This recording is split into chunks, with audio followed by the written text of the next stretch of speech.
India's AI ecosystem, something that we've been focusing on, it is soaring to new heights. As we've, of course, heard from the innovators shaping the country's tech future. So if AI is the engine, then space tech are the wings that will take India to stratospheric levels. The sky is indeed not the limit for these trailblazers, pushing boundaries in space, drones, and beyond. Let's dive into the future of this exciting area and India's rise in the skies. And joining us to take us on this high-altitude journey are Awais Ahmed, founder and CEO, Pixel Space Technologies; Ankit Mehta, co-founder and CEO, Idea Forge; Anirudh Sharma, founder and CEO, Dijantra; and Vivek Mishra, CEO and co-founder, Raytheon Fiber, for a session on The Sky is Not the Limit When Innovation Meets Altitude, in conversation with Chandra Shrikant.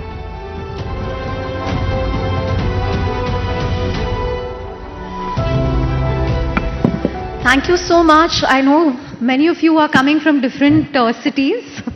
Thank you very much for making it. And a huge round of applause to India's leading defense tech and space tech startups on stage. And it's been such a fascinating 24-hour news cycle, right? From Israel's strike on Iran to Pakistan, Afghanistan, and Mauritius suspending ties with Maldives. It's a very interesting news cycle and also an interesting time to be in the whole defense tech slash space tech space. But, very quick opening remarks from all of you. Maybe we can start with Vivek.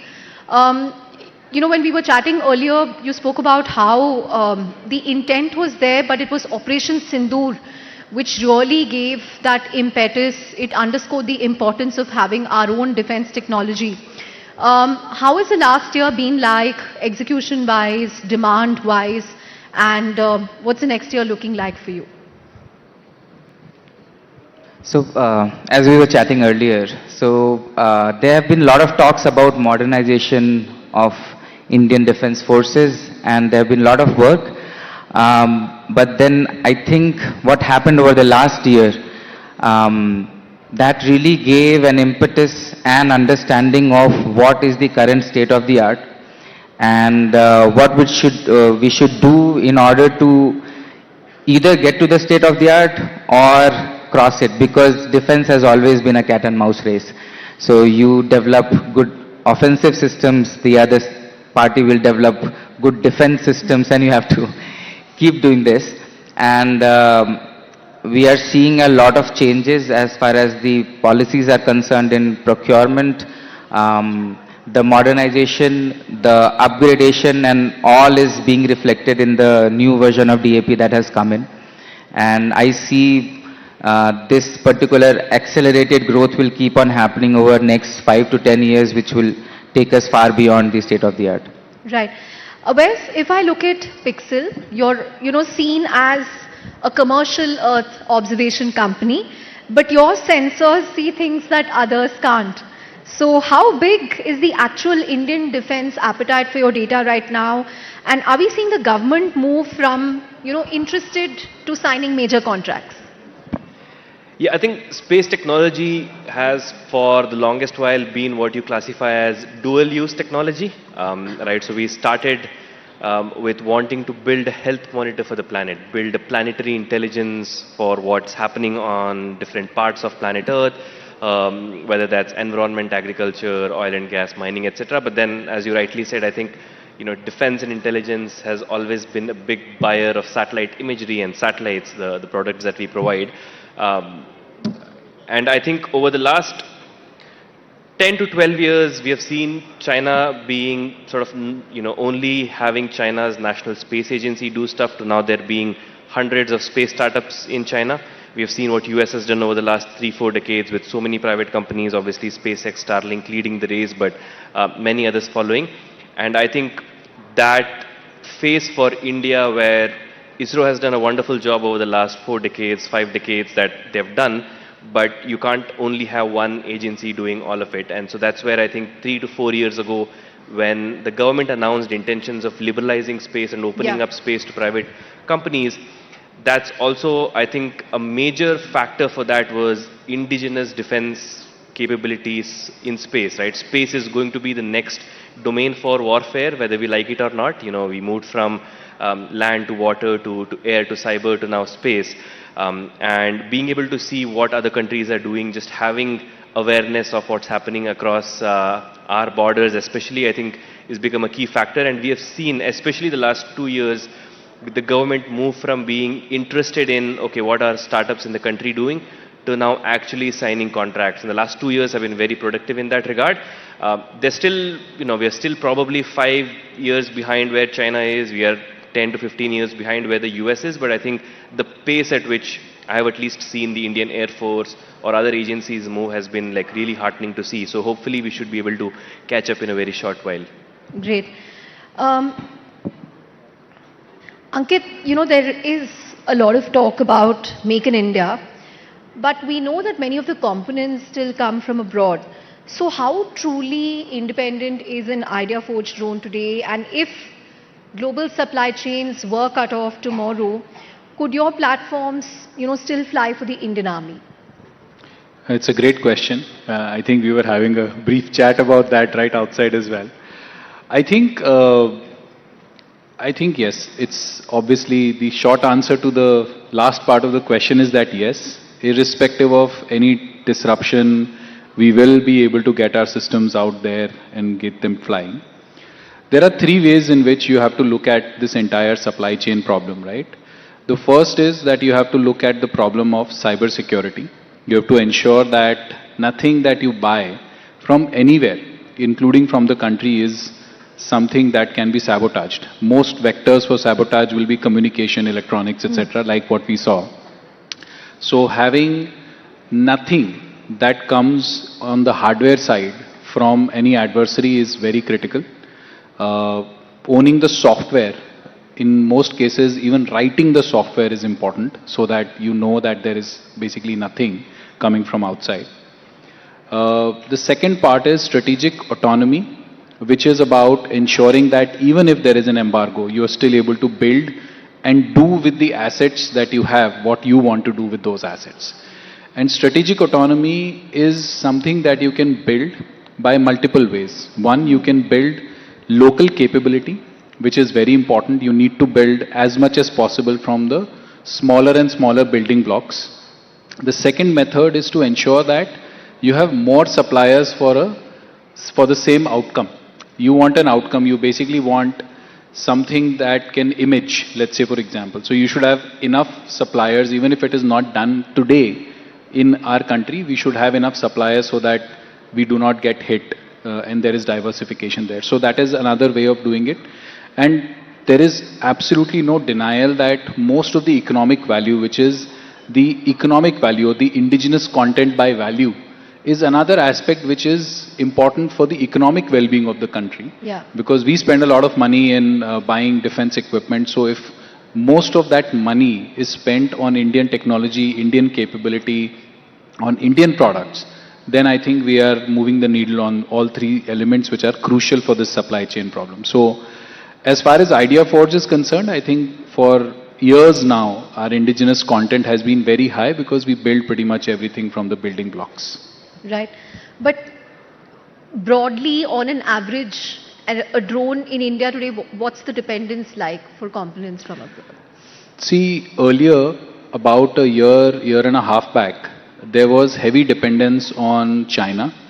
But about in a year or so now, we have mandated and we are investigating, and this is something that I've been personally driving for over 10 years now, that we have to start looking under the hood of what we are buying.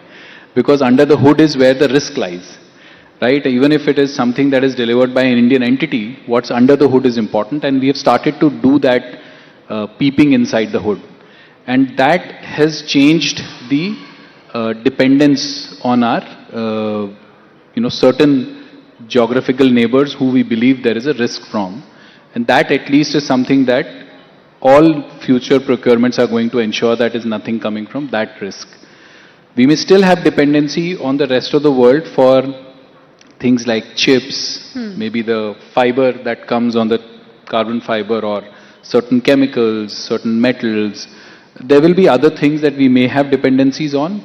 But like I said, the strategic autonomy is not just achieved by indigenization, it is achieved also by having enough diversification in who you buy from and how you are able to procure things. So it will always be a mix, but increasingly that mix has to be favoring our own country and our own developments.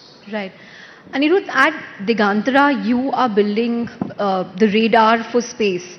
So how critical is it for India to own this sort of specific map of the stars rather than relying on data, from foreign allies like the US? What we've seen in past couple of years is that space is no more a supporting layer for let's say everything that's happening. It's more critical at this point in time. It has become increasingly critical given the modern warfare involves a lot of usage of space capabilities, and we saw that firsthand during Operation Sindoor, and it was the first time Indian agencies realized importance of understanding space and having ability to see what's happening in space. For example, when Operation Sindoor was happening, I think there were a lot of commercial satellites that were aiding in giving data to Pakistan. That led to a lot of changes in the defense procurement mechanisms within the country. When we started the company, we started this company for a particular solution focused towards tracking of space objects. But then we evolved this company more towards defense and intelligence related use cases. That's primarily because we saw that space is now playing a bigger role. And in fact, countries like Germany right now have increased its defense spending, particularly around space security aspects. So we cater to this set of niche customers within a defense ecosystem. So that's what we focus on at this point in time. So we've launched 3 satellites so far, one of which is primarily focused towards tracking of space objects from space. Traditionally, everything around tracking used to happen from ground. So we built a complementary network that is in space, which is seeing objects and understanding where an object is. And the reason it is important is primarily because when there is a change in satellite pattern, you can predict that something can happen on ground, and that will aid for warfare. And this happened during Russia-Ukraine. This is happening right now when you look at what's happening in the Middle East. So all the geopolitical instability that we have seen is now aiding towards building that sovereign solutions, and every country's defense agencies are now focusing heavily towards building their own technologies within their country rather than depending on their partner nations.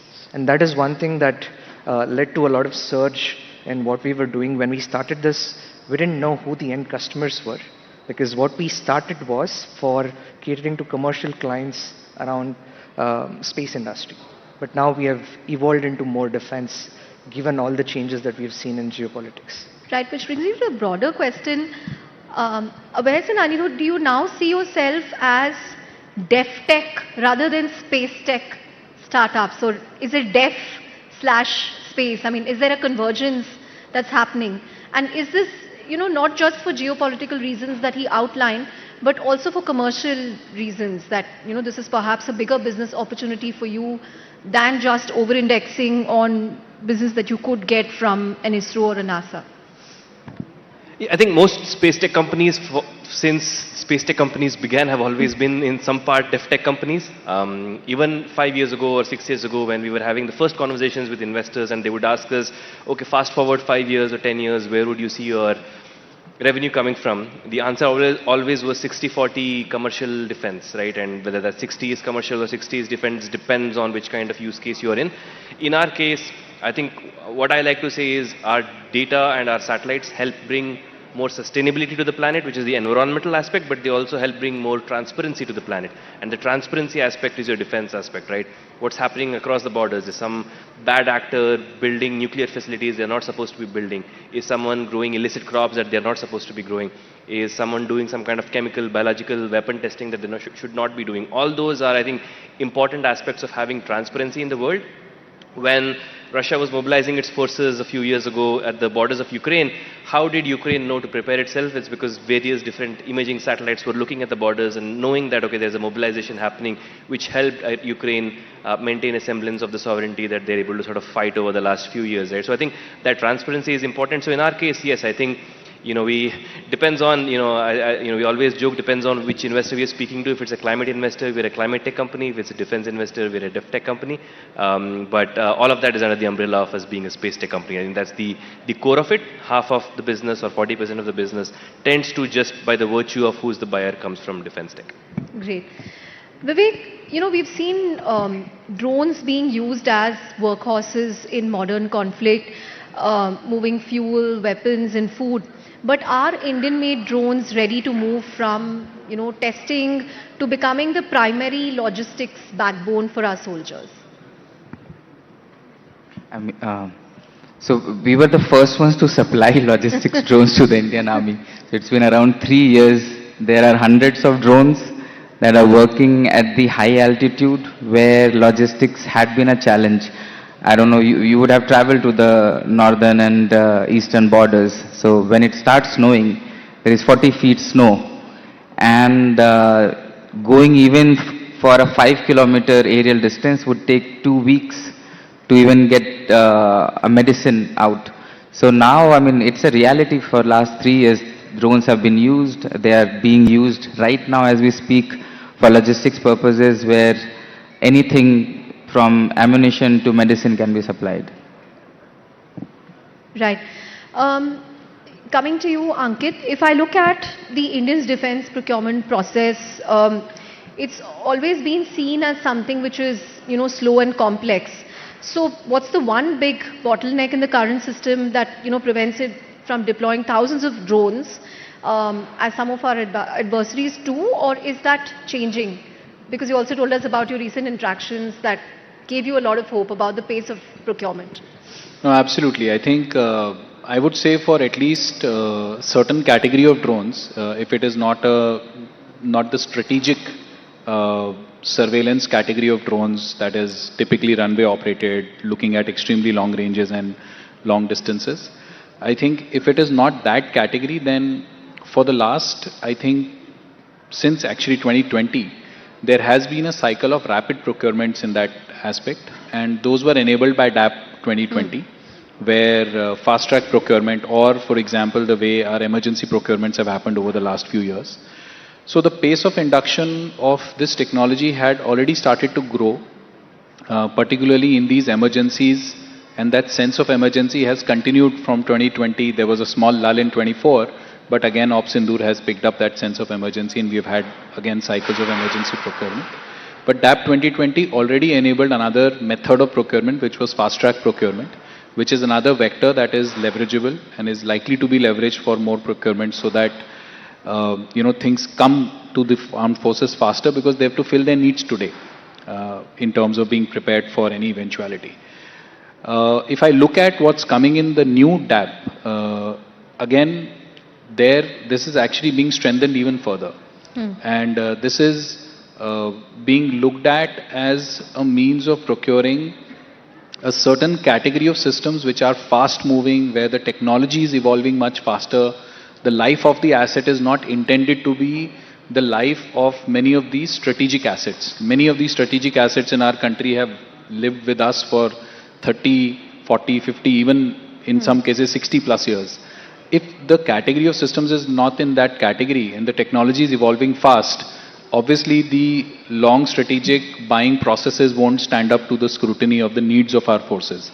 And therefore, the evolution that is hinted in the DAP is also of the same nature, where certain categories will be bought far more aggressively, with greater flexibility and a lot more impetus on things being done in India. We need to calibrate how much advantage Indian development should get, but the motivation of the things that are needed to be done are there in the DAP, and as we give feedback as an industry, we will continue to strengthen that intent and make sure that when we go out there, indigenous businesses, Indian businesses are motivated to build technology, to evolve technology as fast as it is required because the conflict is changing at an unprecedented pace. Right. If you look at the Ukraine-Russia war, they say that now the pace of adaptation is weeks. It's no longer months, and earlier it used to be years.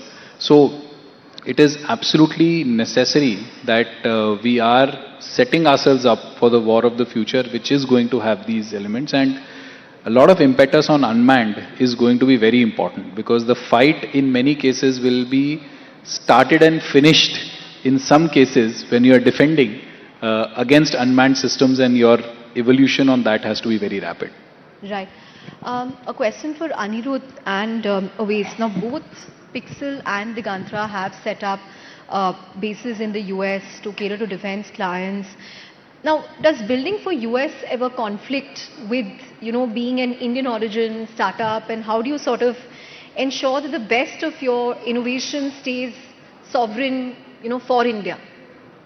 So one of the ways that we went about solving for this problem is from day one for any space tech company, you have to be global in nature because that's the nature of this sector given the demand. And the largest market today, even in terms of the number of satellites that you see in orbit, is from the United States. So that's like the end game for us when it comes to building a space tech business. But then with India, we as a company started as an Indian company, building solutions here towards space domain awareness, space situational awareness. But we also saw certain offshoots of our technology that we can use for several other applications. For example, recently we announced our expansion into missile tracking and detection using the same foundation technology layer that we have built for space domain awareness. That's something that we are now doing in the US. So our way of looking at things, given we are more heavy on defense than commercial within the space industry, when you look at our services and solutions, what we've done is some of our offerings we've restricted to India, given the demand that we see here. The critical, so-called, Rather critical, I would say we've divided the sectors. For example, we do more space domain awareness in India, more missile detection and tracking in the US. Given the market there, due to Golden Dome, is much bigger for missile detection applications using similar tech layer. So we have separated the offices, and US is an independent company which primarily works towards US government contracting. And we work with most intelligence agencies in the US, and there is a process where you have to get security clearance for your US entity. So for India, it's mostly towards space domain awareness, serving defense customers. And at the end of the day, when you work with allied nations, I don't think it's a challenge unless you have that alignment with the leadership within the country. And that's how we've been able to sort of navigate this through Ministry of External Affairs sometimes when we had to decide which countries we can provide this technology to. Oh, wow.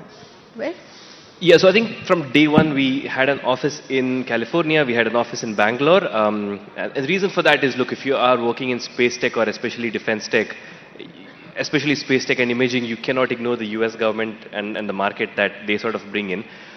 In our case, I think it has always been very difficult for us to get the same level of contracts that we would have as a US company. So let's say hypothetically this company had been started in the US, we would probably have 10 to 20 times more revenue there just by the virtue of the eligibility criteria. You need to be 51% US owned and you can go out and sort of get these many kinds of contracts. We were not eligible for any of that. What helped in our case is, I think when we decided we wanted to focus on hyperspectral imaging at Pixel, we decided we would build it because no one else had done that commercially anywhere else in the world. And so when we went and talked to agencies in the US, they looked at our technology and they couldn't find that with any other US company because they hadn't done that. They couldn't find that with other European companies. And so they kind of had no choice but to figure out some creative ways to buy from us. So I think having technology that is actually truly unique that they can't find locally really sort of helped there. But kind of similar to what Anirudh said, I think we have two air-gapped entities now. So what happens in the US stays in the US, what happens in India stays in India. and there's a sort of a firewall. Exactly. So I think between the technology development for our hyperspectral satellites started in India, the IP stays here, the satellites are owned here. For the very specific things that we do in the US, like even I do not get to understand what specific projects and programs you work for. That's a specific US team. We just make sure that the data gets provided. So they're very air-gapped entities that way. Got it. Final 2 minutes, so I actually want to get closing remarks from all of you. We are also seeing, the way AI can potentially play a role in geopolitics, in defense systems. If you look at, what's happening in the US, the showdown between the Department of War and Anthropic, because Anthropic doesn't want its tech to be used for certain purposes. How are you seeing the evolution of AI? Is it going to be more and more important to have our own sovereign AI to sort of get around this? Because it's clearly something that's going to become very important from a strategic perspective. Vivek, if you can start. Yeah, I mean, it's a no-brainer that we need our sovereign AI because there are a lot of things that can be offloaded. And I'm a control scientist, so I prefer things to be done algorithmically. But when I develop an algorithm, then it needs to be coded. Now I can see that things that does not require long chain of thoughts can be easily done using AI. And like you just said, that there is a conflict right now between one company and the government, and we don't want to end up at a place where we start using a certain product where it gives us an edge and suddenly the supply chain stops. So this is where we need to start focusing on development of sovereign AI tech as well, talking about models, building models for India, because when McDonald's came to India as well, they developed a aloo tikki burger, right? It Now they doesn't put work. everything from paneer to aloo tikki. So we have our different challenges in every domain. So the requirement for the AI part would also need to be customized according to what the needs of Indian tech companies, defense forces and governments are. Right. Awais, quick thoughts? Yeah, I think, look, the genie is out of the bottle. There are a lot of these open source models as well. So we don't have to really start from scratch, but it would absolutely be good to own the entire stack wherever possible, right?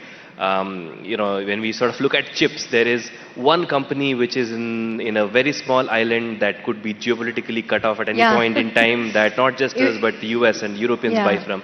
And that company depends on a machine made by a single company in Netherlands that could be flooded at any sort of point in time depending on the oceans rising. So it's a very fragile world. So I think we should absolutely make use of the best in class capabilities that are there, but not completely depend on that, right?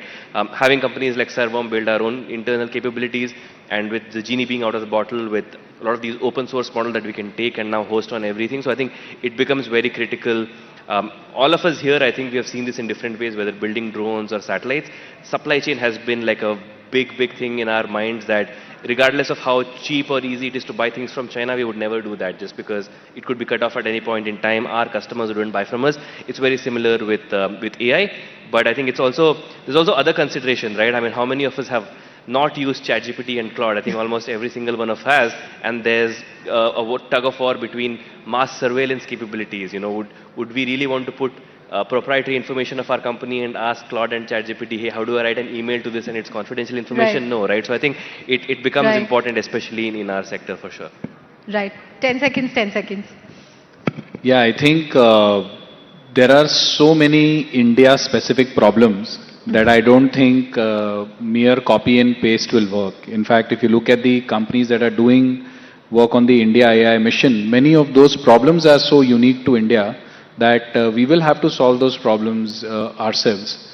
And therefore, AI, be it being leveraged for operational autonomy, or if it is leveraged for autonomy to deliver an outcome to the end customer, or to make sure that development happens at an incredible pace, I think all of that contextually has to be brought into the country, because nobody else is going to work on our context and represent our context better than us doing it.